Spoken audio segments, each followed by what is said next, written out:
Yes, sir. Yes, sir. Perfect. We'll have a small prayer and a welcome, sir, and then we'll give the session. Whatever your procedure, you do it. Yes, sir. Yes, sir. We'll start now. Sure. There is no greater impediment to the advancement of knowledge than the ambiguity of words. A very pleasant and cheerful morning to one and all gathered here. I, G.Gnanaraj, of 3rd BCom A, feel extremely glad to host today's national webinar on the current state of Indian economy, to be presented by respected Dr. C. Rangarajan, Indian economist, RBI Governor of Emeritus, Chairman, Madras School of Economics, conducted by Department of Commerce, Bishop Heber College, Trichy. Prayer is an action which works wonders. Let us all rise up together by seeking the blessing of the Almighty with a prayer song by a department choir.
Thank you for the heavenly aerials.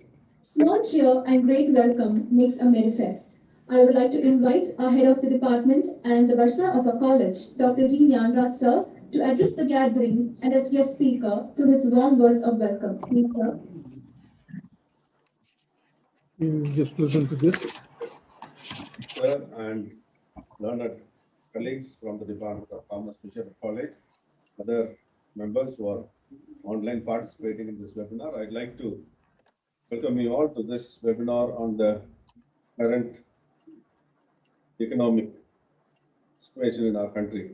We are honored by the presence of a person of great eminence, and it is a red letter day in the annals of history of Bishop Heber College that we have one of the best brains of this century and the previous century talking to our students. Sir, we are very thankful to you for your presence online in this seminar, sir. Thank you very much for joining us. And on behalf of Bishop Heber College, I extend to you a very warm welcome. Welcome, sir. Thank you very much, sir.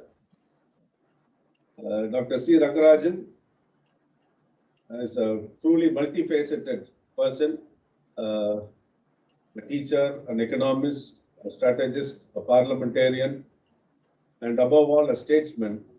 But I would say more than all these things, a very nice, perfect gentleman, a nice human being. Because when our students approached him, he was very kind enough to accept the invitation to talk to our students. A great person, and I have no words to say how honored and blessed our students are to have you with us, sir. Especially, we know that you were at the helm of affairs at Reserve Bank of India as a deputy governor and the governor during the very crucial time in the history of India when we went for the so-called liberalization, privatization, and globalization. We were there for 15 years, especially during the 90s when we went for privatization. So your role in shaping the economy of this country is huge, and we are so honored that you are able to be with us this morning, sir. I don't want to take much of our time. I'd like to welcome you on behalf of Bishop Heber College and thank you for your presence, sir. Thank you very much once again and welcome, sir. I'm also glad to welcome other members of the faculty, especially Dr.R.Sheeba, Dr.R.Boaz, and other members of the faculty who have taken pains to arrange this program. And special words of welcome to the student organizers who have been working hard to make this program happen. So I also like to welcome other members of our the department, both students and staff have joined online. Other students from other colleges and faculty from other colleges have joined online. Thank you very much for joining, and on behalf of MrA.Sheeba College, welcome to this webinar. Thank you very much once again. Thank you, sir. Now I call upon Meera Banumathi. Hello. Okay. Now, I call upon Meera Banumathi, Joint Treasurer Aided, to give a formal introduction about today's guest speaker. Good morning, friends and dignitaries on the dais. It is a great pleasure for me to introduce our speaker of today's webinar on the topic, the current state of Indian economy, Dr. C. Rangarajan sir, who is an unimaginably great person and pride of Trichy. He studied in National College. He is an Indian economist, 19th Reserve Bank Governor. He was holding a prestigious post of Chairman, Prime Minister's Economic Advisory Council, His Excellency Governor of Andhra Pradesh, presently Chairman of Madras School of Economics. He is living legend of simplicity and people's person. He is awarded with the Padma Bhushan, which is India's second highest civilian award. It will be impossible to find another person like Dr. C. Rangarajan sir for the country. Today is the most magical day in my life because Dr. C. Rangarajan sir is here with us. Finally, I would like to show my profound gratitude to Dr. C. Rangarajan sir for showing his kindness on my every minute without minding his precious time.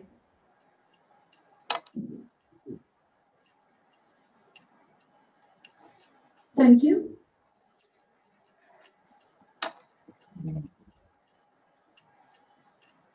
As the primary intent to this national webinar, I feel extremely privileged to invite Dr. C. Rangarajan sir to enlighten us with words of wisdom. Good morning to all of you, and my hearty greetings. I'm happy to interact with all of you, even though virtually. I hope you are able to hear me all right. Okay? Yes, sir. Yeah, okay. I thought I shall speak to you this morning a little bit about the current status of the Indian economy. India is passing through an economic crisis, but it is very different from the economic crisis that we have seen earlier. In recent memory, this is the first economic crisis that has been triggered by a non-economic factor, which is really the pandemic. The various actions that we have taken in order to prevent the spread of the virus, more particularly lockdown, has resulted in the wheels of commerce, industry, and agriculture coming to a grinding halt. It is only with the relaxation of the controls the economy has started functioning again. According to the latest estimates of national income, in the first half of this year, the economy contracted by 15.8%. There has been some pickup in the third quarter, and there will be also some pickup in the fourth quarter. And that is taking all of that into account. The estimate is that probably the contraction of the economy during the year, that is 2020-21, will be 8%. Now, there has been very few years in which the Indian economy has contracted. Those were the years in which there has been a severe agricultural failure or something like that. But this is a year in which, because of the pandemic, the economy has contracted by 8%. there have been some estimates regarding what could happen in 21-22. 21-22 is the current year which we are now going through. And there are people who think that the rate of growth of the economy will be 10.5%. Normally, 10.5% is a big number as far as growth is concerned. But we are starting from a low base. The economy had declined last year, and therefore 10.5% rate of growth of the economy is probably a welcome sign. The International Monetary Fund has put out a few days ago a possible growth rate of 12.5% for the current year. I think it looks like an overestimation. But please remember, let us take it 10.5% as the growth rate for 21-22. Now, what happens if you take the 2 years, 2021 and 21-22? 2021, the economy went down by 8%. In 21-22, maybe it will go up by 10.5%. But if you take the 2 years together, what happens? The overall growth rate is about 2.5%. And therefore, the growth rate for 1 year per year is only about 1.2%. We really have to grow fast in 21-22 in order to compensate for the loss in 2021. You have heard of the old saying, you need to run fast to stay where you are. That's exactly the same thing. Even if we grow at 10.5%, at the end of 21-22, we will be where we were in March 20. That will be the situation. Now, the question that people might ask us, what should be the nature of economic policy in a situation like this?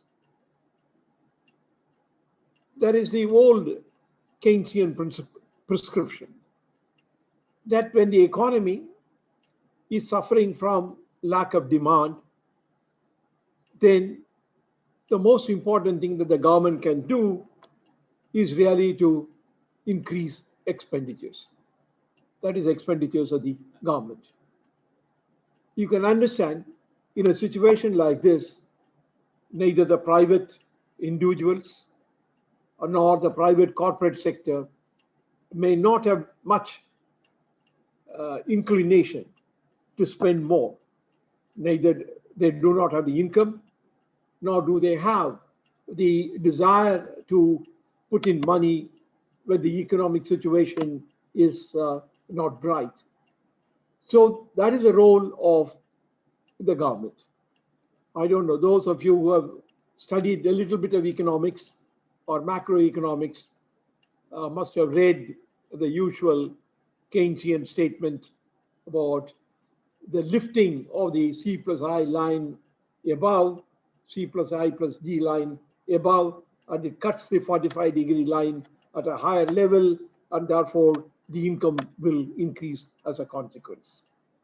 So the prescription, according to the Keynesian economics, is that whenever there is weakness in demand, the way to push the economy forward is by increasing government expenditure. This is one of the standard statements that you will come across. In fact, originally, the Keynesian analysis did not distinguish between one type of expenditure and another type of expenditure. Any expenditure by the government is good enough in order to push the economy forward. I don't know whether you have heard of this phrase. Very often people used to say that do anything, and they would say digging holes and filling them up, which essentially means there's an activity to dig the holes, there's an activity to fill the holes. That's good. But that is not really the best way to do. I will come back to that point. But basically, you understand that government expenditures have an important role to play when the economy is suffering from deficient demand.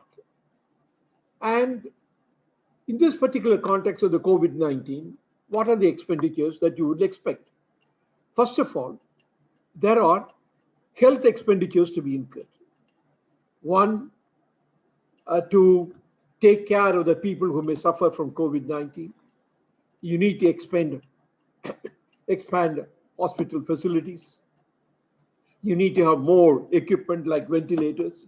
So there is quite a bit of expenditures to be incurred to prevent the spread of COVID-19 and to take care of the people who might suffer. So as you know,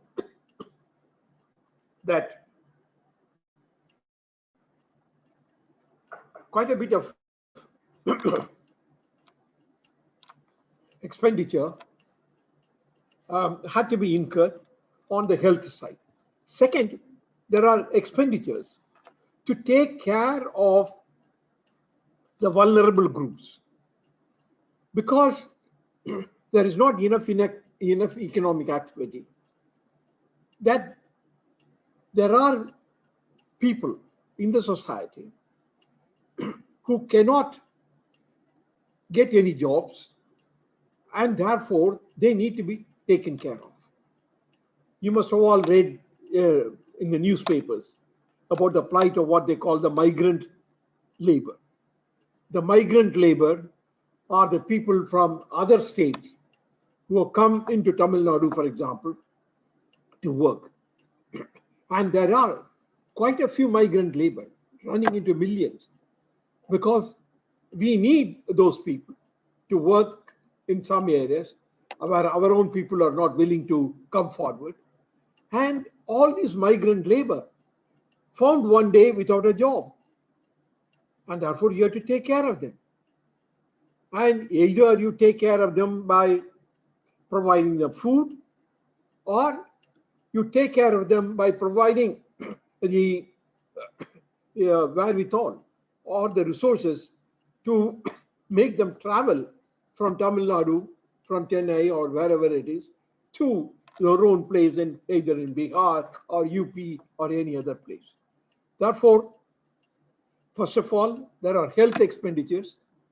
Second, there are expenditures to take care of the vulnerable groups.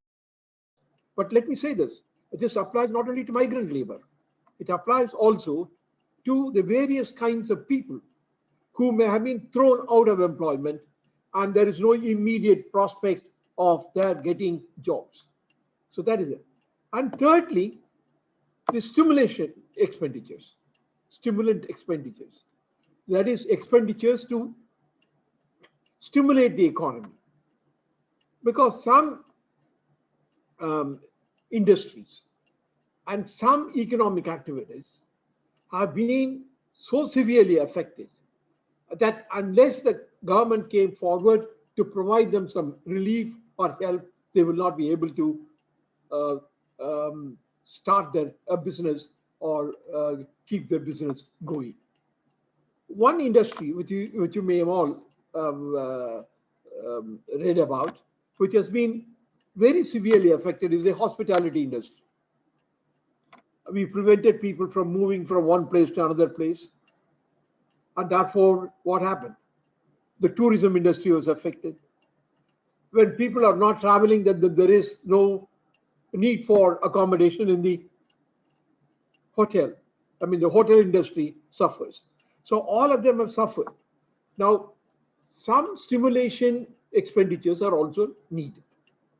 But as I said before, there is also a necessity for incurring capital expenditures.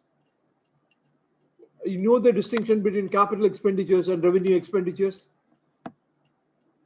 In the government budget, there are revenue expenditures and there are capital expenditures. The revenue expenditures are like paying the salary and so on and so forth.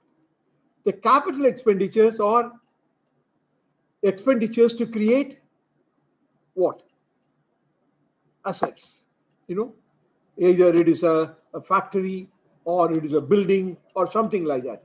So the capital expenditures are essentially meant to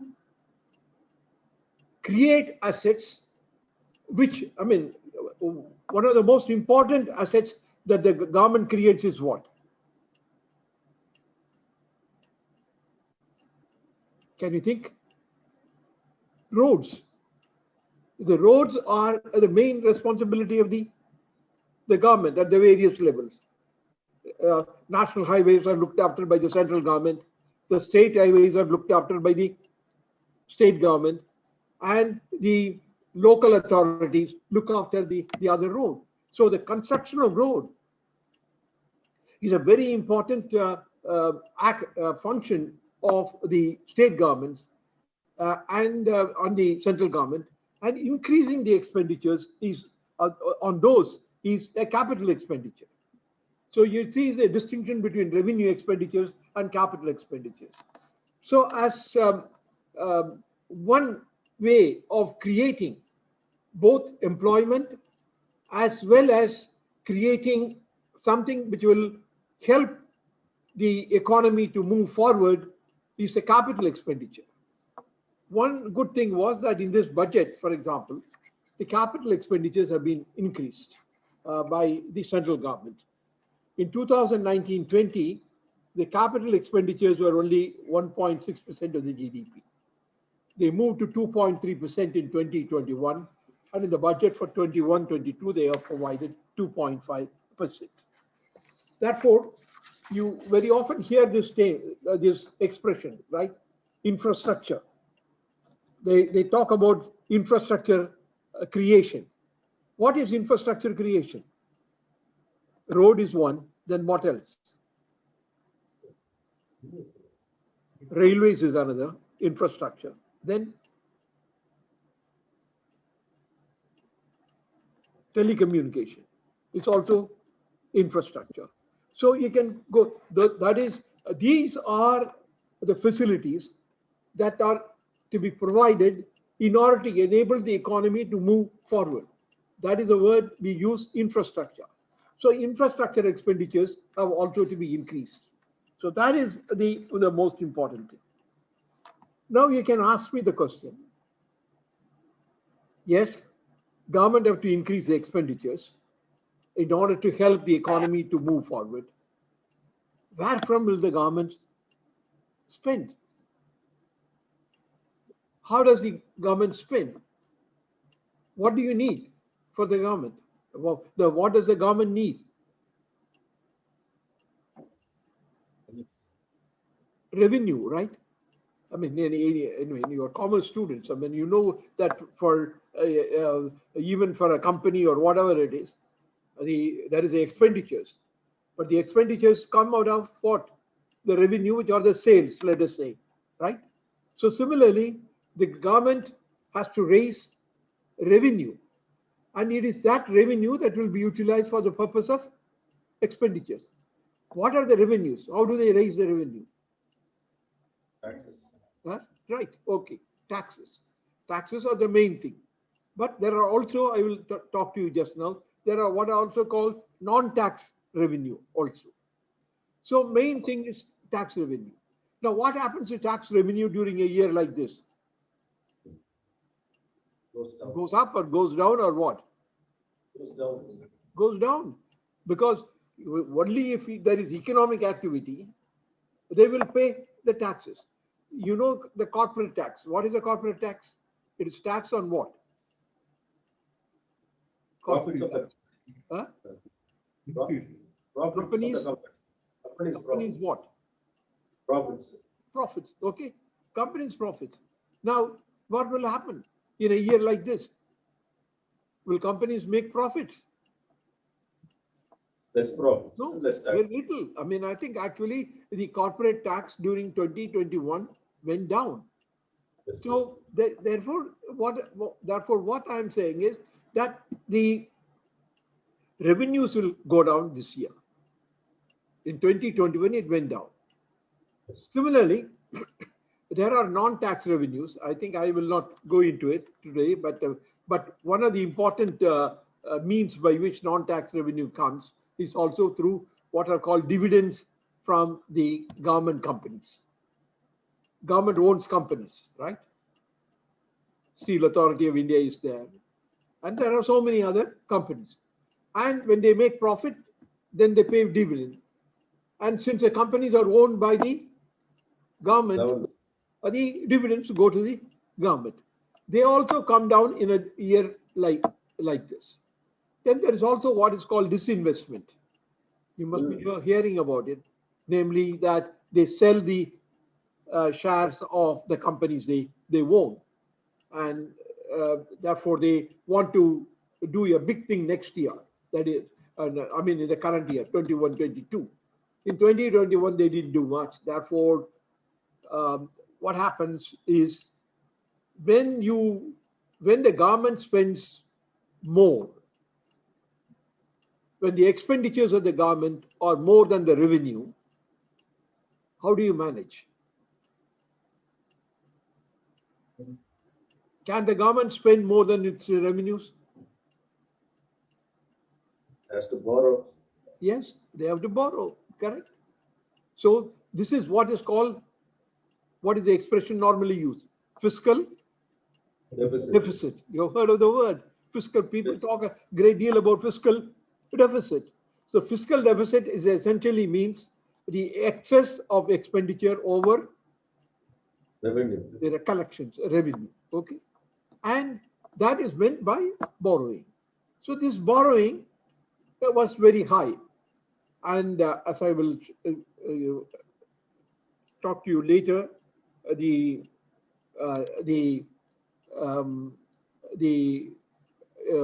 fiscal deficit for the year was very high.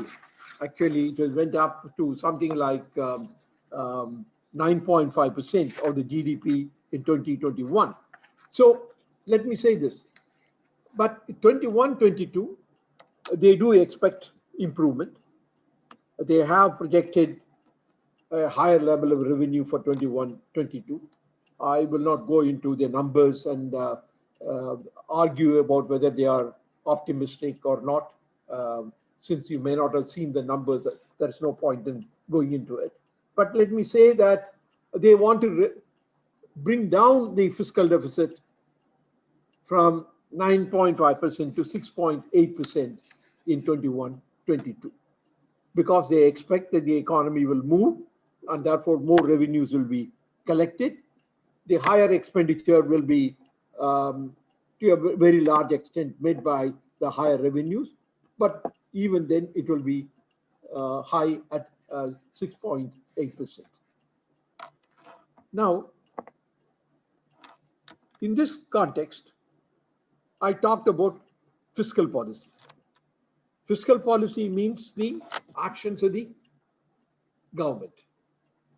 As I said earlier, in a situation like the one that we are now facing, one of the important things to do is basically to spend more in order to stimulate the economy. The problem there is essentially that when there is not adequate revenue, what do? As I said, they borrow. I will come back, if time permits, to that particular issue to see how high can the fiscal deficit be. Now, coming to this thing,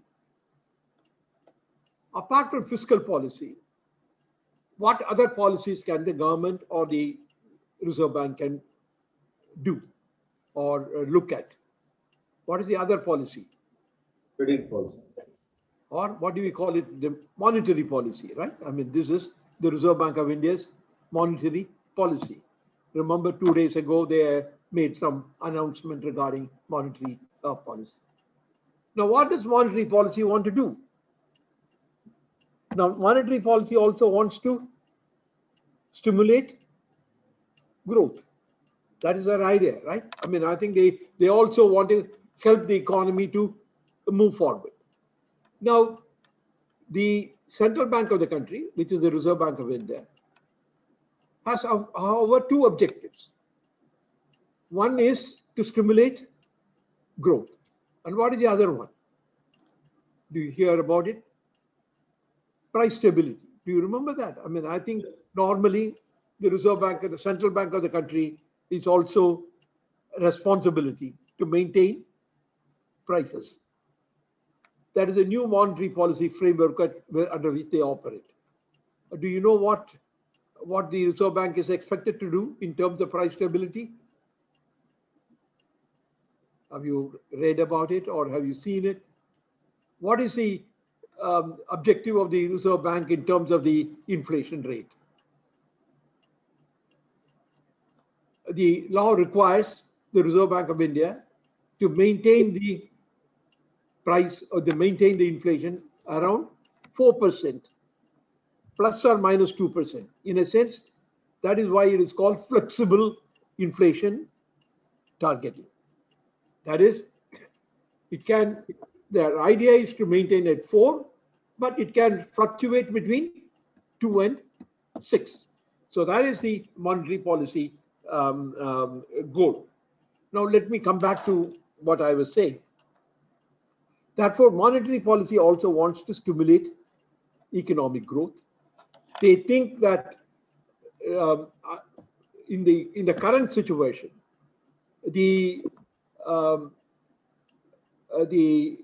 Reserve Bank is concerned more about growth rather than with price stability. In the sense that there is an immediate need, they think that it is important to control price stability, but it is also equally important to stimulate the economy. So what can the Reserve Bank of India do to stimulate the economy? Reduce interest rates. Yeah, right. So that is, the people borrow from the banking system, and people will borrow more when the rate of interest is reduced, right? So one way of doing it is that reduce the interest rate. That's one thing. The other is also to provide more liquidity. That is, the banks must have enough resources to lend. Therefore, that the Reserve Bank of India creates, can create and give. I think this is part of the central banking function. So two things they can do. They can do that also by providing or enhancing liquidity in the system. The liquidity in the system can be expanded by various methods. They can lend more to the commercial banks through various channels. They can reduce the cash reserve ratio, which they have done. So, in a sense, the Reserve Bank of India has been reducing the rate of interest. The policy rate, as they call it, has been reduced to 4%. Similarly, the availability of liquidity has also been enhanced during this period, quite substantially. If you want, you go back and read the newspaper 2 days ago regarding what they have done in the recent monetary policy statement. By and large, the direction in which the monetary policy is moving is correct.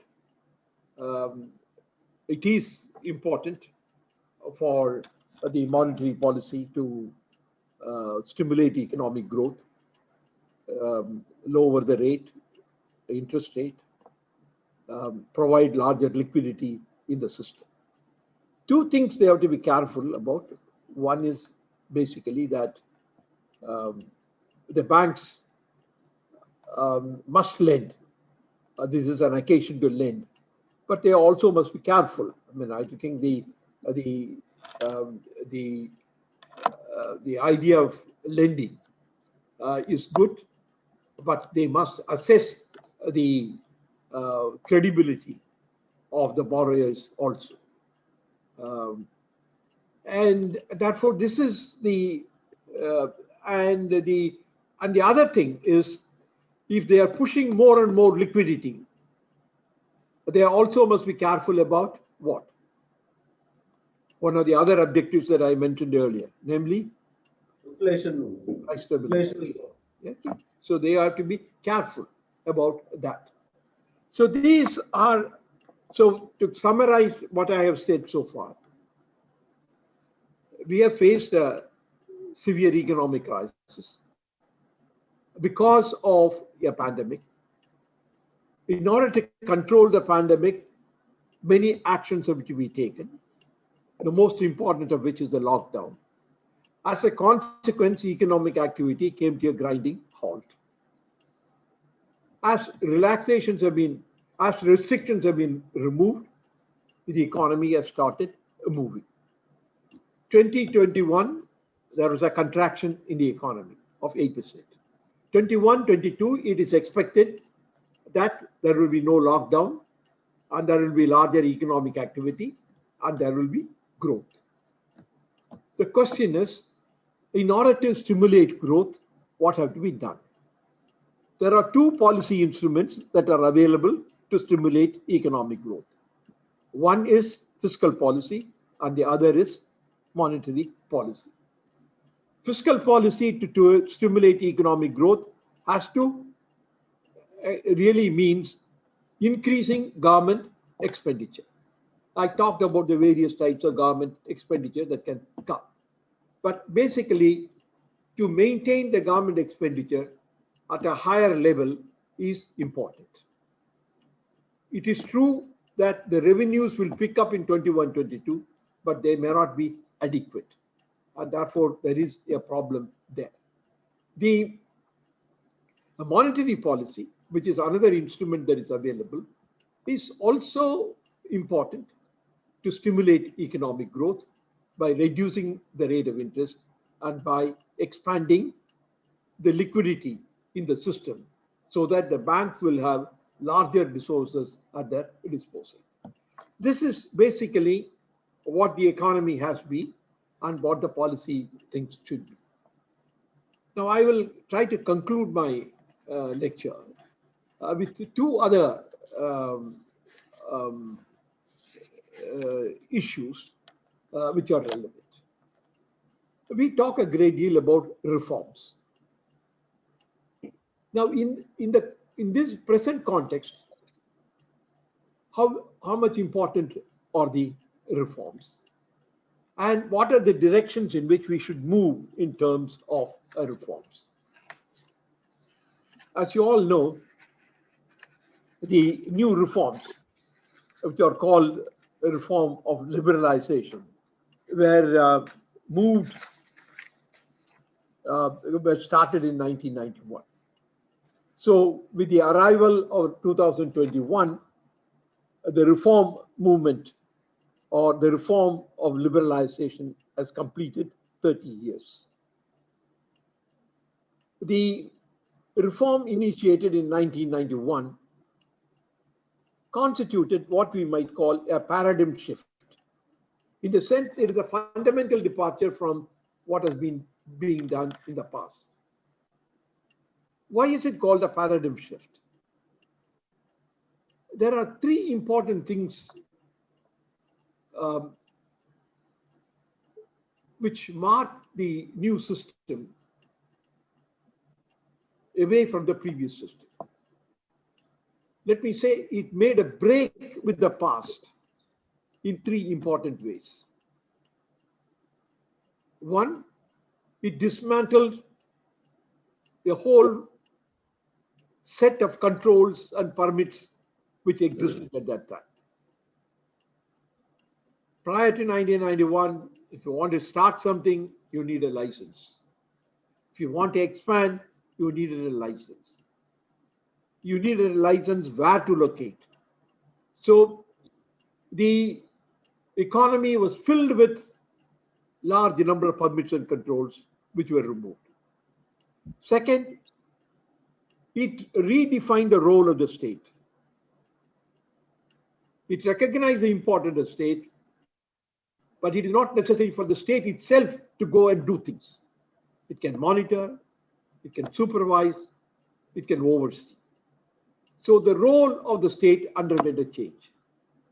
And third break with the past was that the government was doing the government policy towards foreign trade underwent a big change. Prior to 1991, we operated with severe import controls on the assumption that our exports will not expand and therefore we need to control imports. So if you wanted to get something from outside, you require a permit. And it depends upon whether or not the government will give the permit. Now what is happening? We have dismantled the whole import controls. We have reduced the duty on imports. We have moved away from a policy of what is called import substitution into integrating with the rest of the world. Anyway, those are the three important changes that have happened in the Indian system in 1991. That is why we call it paradigm shift. Now we don't need a paradigm shift. What the reforms of 1991 meant was that the fundamental principle of the reform in 1991 was that you create a competitive environment. And competitive environment will lead to efficiency, and efficiency will lead to faster economic growth.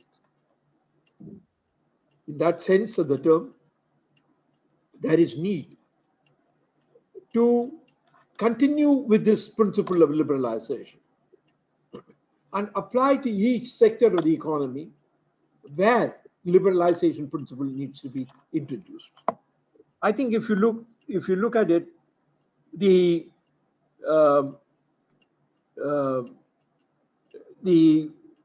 some of the areas which require, like the power sector. The power sector, if you know, it still has so many controls, regulations, and so on. The financial services also require changes. And government, the governance, people talk about ease of doing business. You must have been coming across this expression. That essentially means, how does government deliver its goods? And what are the changes that are required in order to make the delivery of services by the government better? So that is the one. And then people are talking about agricultural marketing, which you have been reading, must have been reading. There are problems there also. But reforms are needed. But the whole thing is, we have reached a point in which reforms cannot be introduced without adequate discussion, without a great deal of consultation. Consultation, discussion, consensus building are all very important. I think these are essential in order to bring the reforms forward. So I believe that the timing, sequencing, all that is also important. Reforms are needed. We need to continue with the reforms. We need to look at what sectors of the economy require changes and do those changes. But under the shadow of a big problem in 1991, we were able to push reforms. But that is not possible now, as I mentioned. You need a lot more discussion now than what happened in 1991. And if you do that, probably the possibility of the reforms being carried forward will be easier. So finally, let me conclude with one observation regarding the fiscal deficit. As I mentioned earlier, 2021, the fiscal deficit was 9.5%. In 21-22, the budget has provided for a fiscal deficit of 6.8%. There is an enactment which puts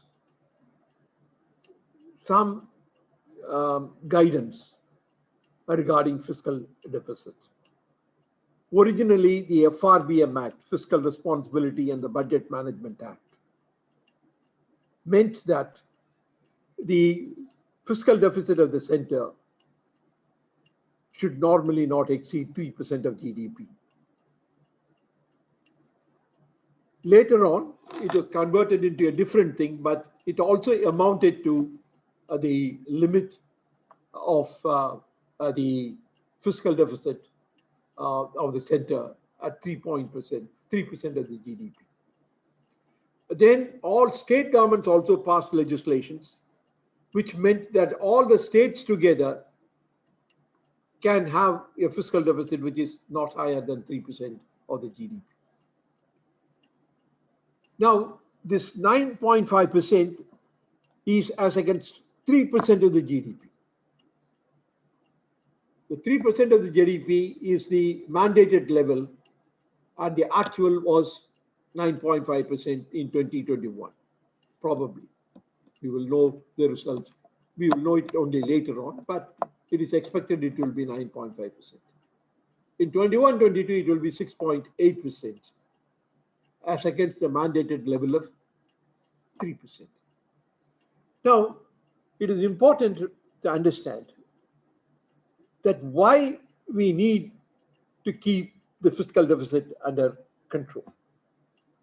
Otherwise, what happens is the interest payments of the government on the loans that they have incurred becomes higher and higher.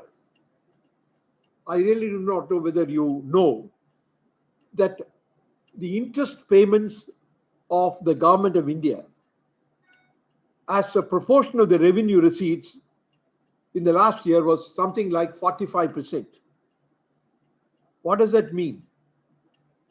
Out of the total revenue receipts, 45% goes away in the form of interest payments.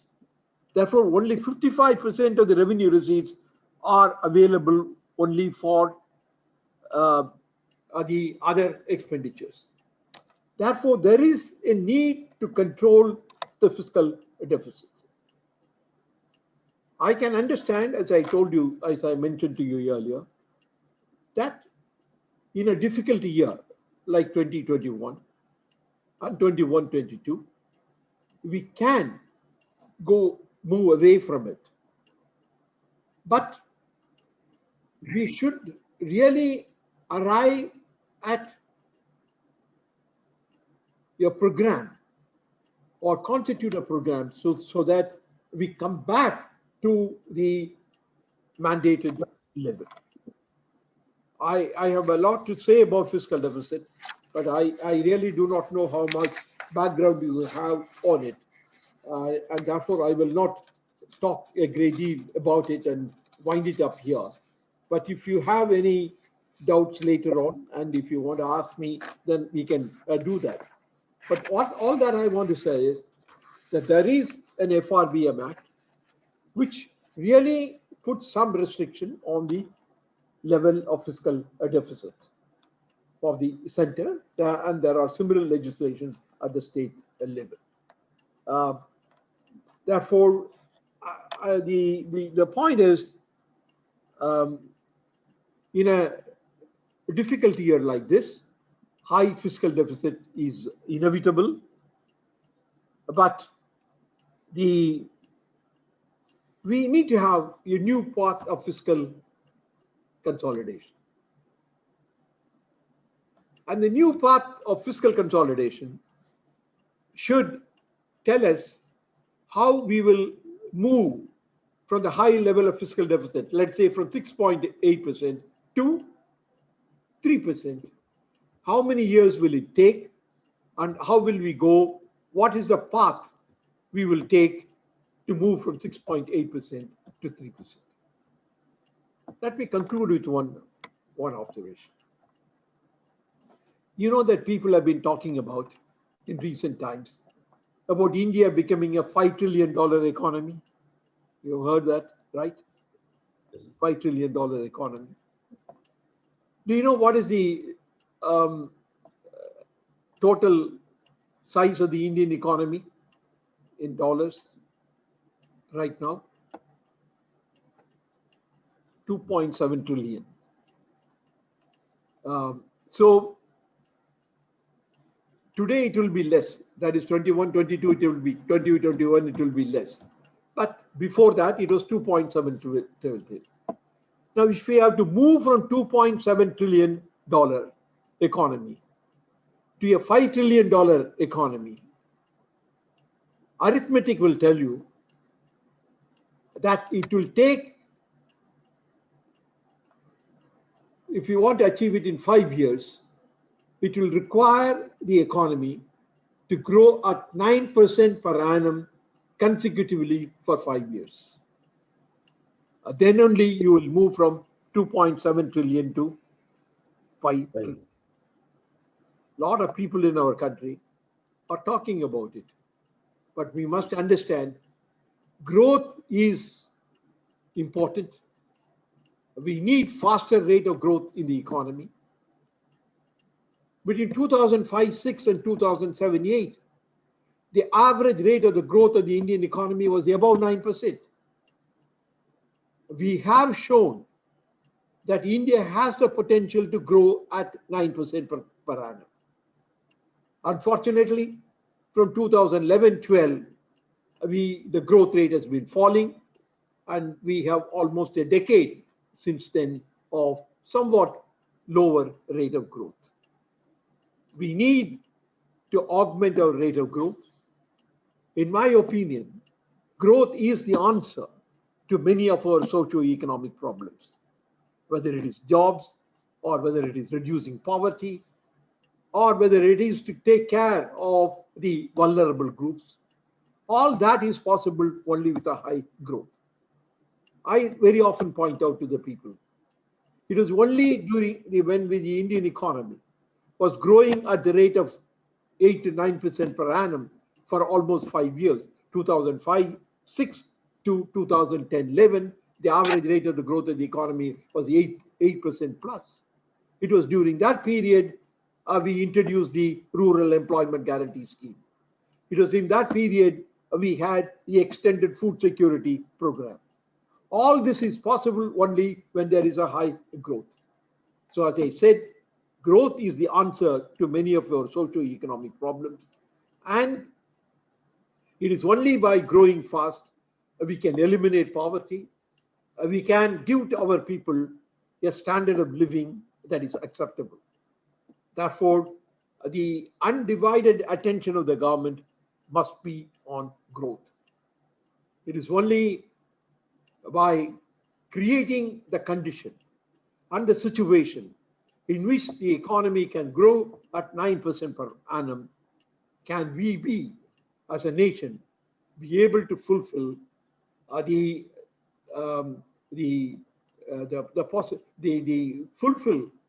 need to eliminate poverty in the country.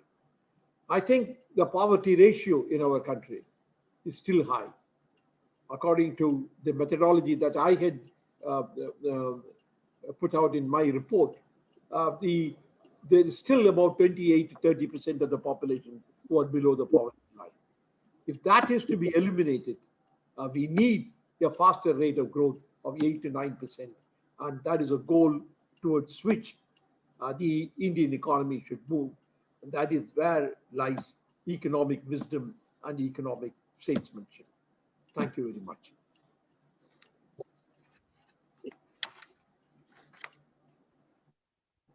Thank you, sir. That was indeed a thought-provoking and an insightful session.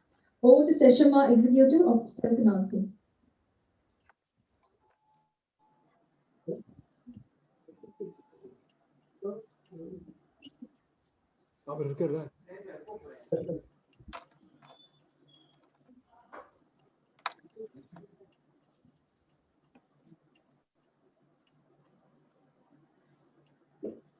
Hello. Yes, sir. Sir, one small thing, sir. You said we have to increase expenditure, sir. And I think you have also suggested a scheme called Urban Employment Guarantee Scheme. Hello, I didn't get the question. What is the question? Can you hear me, sir? I'm not hearing that clearly, but tell me, what is it? Tell me again. No, sir, you were saying about increasing the expenditure. You were talking about increasing expenditure. Yeah. Yes, sir. I don't know. Can we increase the volume or something here? He's asking me a question and I am not able to. So now are you able to hear? No, just a minute. Let me see what I can do too. Sorry to bother you. Can you repeat now? Okay. Yes. Yes, sir. Can you hear now, sir? No, I can hear now. Yeah. Yes, yes. So you were talking about increasing expenditure. Right? We have a rural employment guarantee scheme, but I think you have also suggested something for urban people like that, which can again help increase expenditure. Yeah.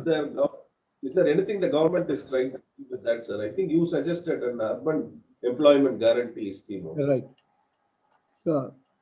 Well, I don't know. It's for the government to decide. I think just as we had the rural employment guarantee scheme, I had also said that could be urban employment guarantee scheme. But my point is that the real answer to the problem of poverty is really growing fast. I mean, these are what you might call support schemes, actually. If there is enough employment in the economy and people are getting it, these are not needed. It is essentially because that employment is not available. These social safety schemes are coming in. But until we are able to provide employment, I think we should be able to have some of these schemes which are really essential to take care of the vulnerable groups. We have outlined a scheme for urban employment guarantee scheme also. Let us see whether any of the governments can pick it up. There is some scheme in Kerala and there is some scheme in Orissa, but they have not picked up very much. I mean, they have not. The problem is that the rural employment guarantee scheme is essentially manual labor. That's where it is required. But in the urban area, the manual labor is somewhat, jobs requiring purely manual labor is somewhat limited. We really have to rework the urban employment guarantee scheme in a way that the jobs that are being made available are slightly different.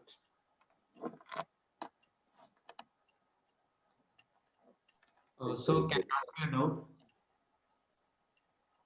Hello? Sir, I'm Jacob. Can I ask you a doubt? Sir, you have spoken about disinvestment of the government, right? To manage the fiscal deficit. Yeah. So I believe in the current financial year, the government has announced 1.7 lakh crore disinvestment of assets.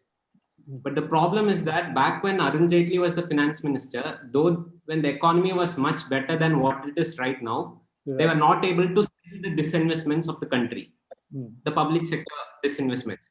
So now when the economy is worse than the situation back when the other government was there, how do you think the government can sell all these disinvestments Or what is your take on it, sir? What is the is this scheme effective, or this is just a say?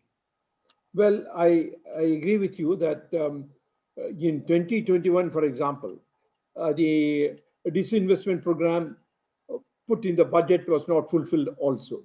And if you look back, there in most of the years, the actual disinvestment has been very well below what has been budgeted. But what they are thinking this year is that they may have a breakthrough on some of the schemes like Air India and so on. Now, if there is a big breakthrough in any of the schemes, then perhaps the disinvestment figure that they had talked about may come through. But otherwise, it may not. And that is why I have a fear that the fiscal deficit this year can be even higher than what they have indicated. But the idea is that the disinvestment in 21-22, according to them, will be such that it is fundamentally different from the previous year, like selling the Air India. But as you know, that even on Air India, they have spent a lot of, they have been talking about it also many years. One doesn't know whether it will come through or it will happen. Thank you, sir. Yeah.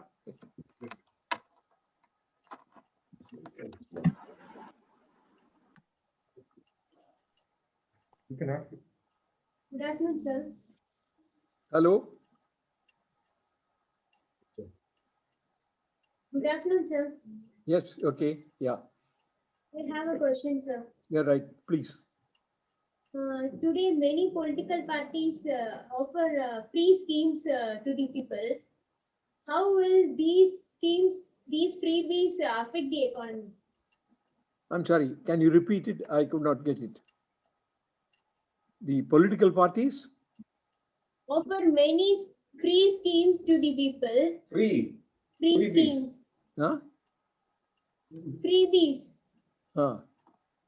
Can you hear it? I mean, I think I'm just asking my friend to listen so that I can tell me again. To political, go ahead. I'm sorry that the system is not working too well. Yeah, right. Yeah. Tell me. Political parties offer many free schemes to the people. How these freebies will affect our economy? Freebies. Oh, freebies you are talking about. Oh, I see. Well, you know, the what we call freebies sometimes may also be essentials. I mean, some freebies are not essentials. I mean, some freebies are one can have some doubts about them. But I do not know whether providing bicycles to women, girl students going to the school, it should be treated as a freebie or should be treated as something that is desirable from the point of view of the economy. Therefore, I think freebies need to be carefully examined, which is really the freebie and which is really what is actually essential. Therefore, but the whole point really is that the affordability on the part of the government and the right kind of focus. I mean, after all, government's expenditures cannot be expanded without limit. We talked about the limits that they are there. Therefore, prioritizing expenditures becomes extremely important. It is from that angle this whole issue of freebies become relevant. Given the limited resources available for expenditure, we should really concentrate, or the government should really concentrate on those expenditures which are providing the greatest benefit to the society. Now, therefore, even in the freebies, the whole question is whether providing X is better or providing Y is better. So that is That's the thing. But the idea is that the benefit to the people through these such schemes is really deserving, I think. For example, the public distribution system with respect to food grains is absolutely essential. I mean, I think this is a scheme which is actually providing the food requirement of the vulnerable groups at a lower price. I think that's right. Similarly, we must look and examine each of the items and see whether they actually go to benefit the people greatly. Okay. Good afternoon, sir. I have a doubt. Hello? Good afternoon, sir. I have one doubt, sir. Yes. Sir, you said that India have to grow at 9% per annum to achieve a 5 trillion economy like that, sir. Yes, yes. Will that growth is enough to attain surplus in our national budget, or is there any other possibilities? No. What is the question? Will that growth is enough, sir, to attain surplus in our national budget? No. I think growth, in my opinion, is important because it does provide two things. One is as growth happens, it creates employment, it creates a better standard of living. At the same time, I believe growth also provides larger resources to the state or to the government so that the government is in a position to provide social safety nets, as they call them, to a larger number of people. Therefore, growth as percolates to the economy in two ways. One, it percolates in a natural way because the more output is being produced, more employment is created, and it helps the people. Second, through additional resources that are available to the state when the growth happens, they are also in a position to be able to provide appropriate social safety nets to the people.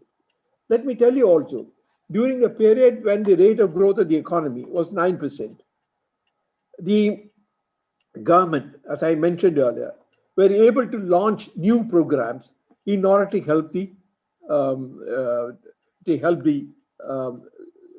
vulnerable groups. At the same time, this was a period in which the fiscal deficit was very low because the growth itself generated the resources which are needed by the government for expenditure. Therefore, the need to grow fast is extremely important. And if it happens, it helps the economy, it helps the society, it helps the government to be more useful. Thank you, sir. Okay. Sir, good afternoon, sir. Yeah. Yes. Sir, am I audible, sir? Yeah. Yes. You raise your voice also. I think you are audible. Okay. Come on. Sir, at present, the government focuses its expenditure on health and infrastructure, sir. Yeah. In your opinion, in the coming years, in what sector should the government move its expenditure to stimulate growth? No, you see, the point is that when I said about the reforms in 1991, I said the role of the state got redefined. Earlier on, the state was also playing the role of setting up steel plants and coal mines and so on. Now, that role is not there as far as the government is concerned now. Therefore, the government should now spend a lot more on health, education, and other infrastructure which is required for the society. But the infrastructure itself can be divided into two categories. physical infrastructure and social infrastructure. Physical infrastructure is like roads, buildings, telecommunication, and other things. Social infrastructure is like health and education. The role of the government in social infrastructure becomes more important, and better quality of education, better education, better medical facilities. All these are extremely important, and they need to be provided, and that is the role of the government, that I think. Thank you, sir. Yeah, okay. Hello. Hello. Am I audible, sir? Yeah, yes, please tell me. Yeah. Sir, my topic is little different, but with blockchain and cryptocurrency gaining importance these days, how do you think it is going to affect our economy? No, well, I think the problem with cryptocurrencies is that there is a risk attached to them, and whether it is something that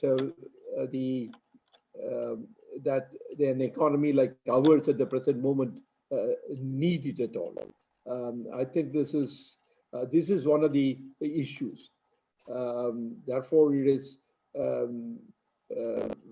I think that's why the Reserve Bank of India is somewhat skeptical about it, and then we really need to see that people are not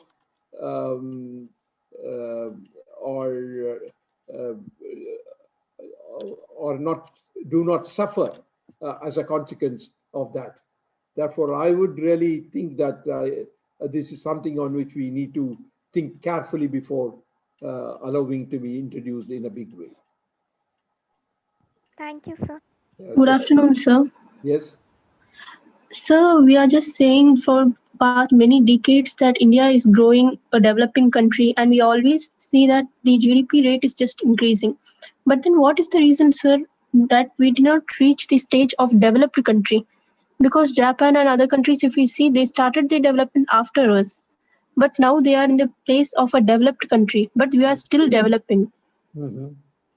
Well, the point really is that we started late, and therefore we started creating the conditions under which growth can happen. But the point really is that I told you that to become a $5 trillion economy, $5 trillion economy, we need to grow at 9% for 5 years. That even after a $5 trillion economy, we will not be a developed economy. We will only be still a middle income country. In fact, calculations show that in order to become a developed country, we need to grow at 9% for about almost 2 decades. Then only it will happen. Now, South Korea has become a developed country. Now, more recent example. But that is because they are saying, is it? Yeah. Okay. Because they are saying, because South Korea was able to grow between 7 and 8% for almost 2 decades. And that is why it became a developed economy.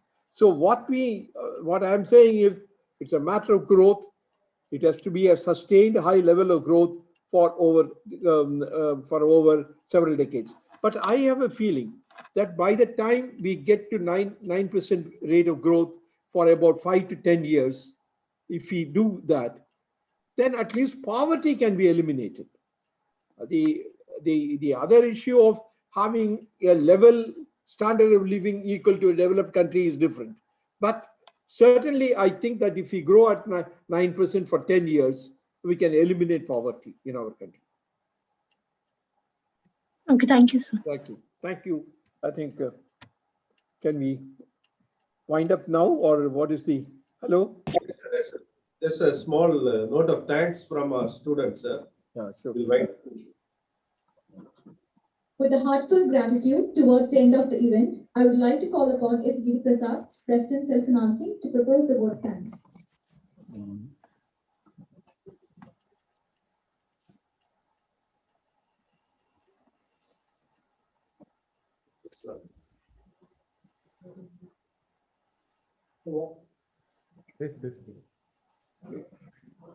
Warm and cherished afternoon to our most valuable honorary Chief Guest, Dr. C.Gnanarajan, and Bursar and Head of the Department, Dr. G.Gnanaraj.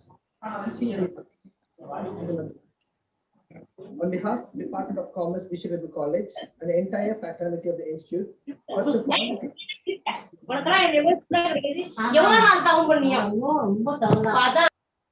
Hello.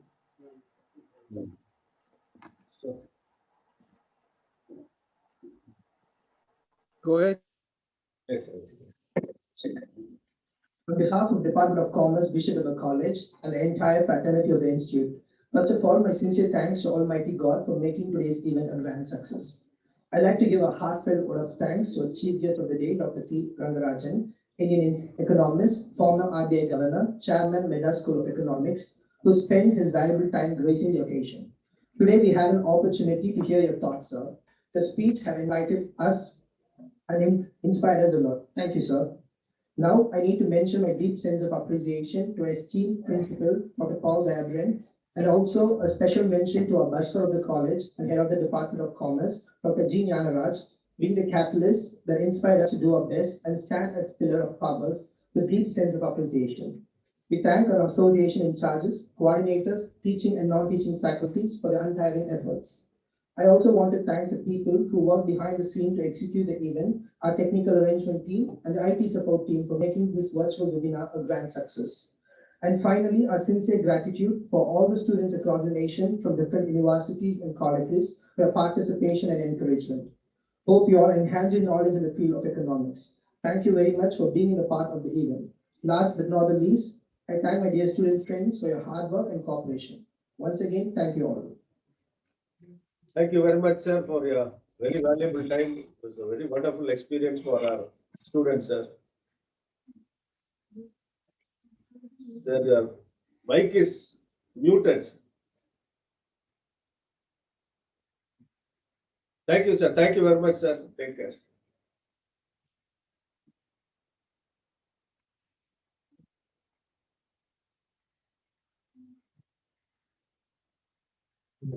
I will unmute from there.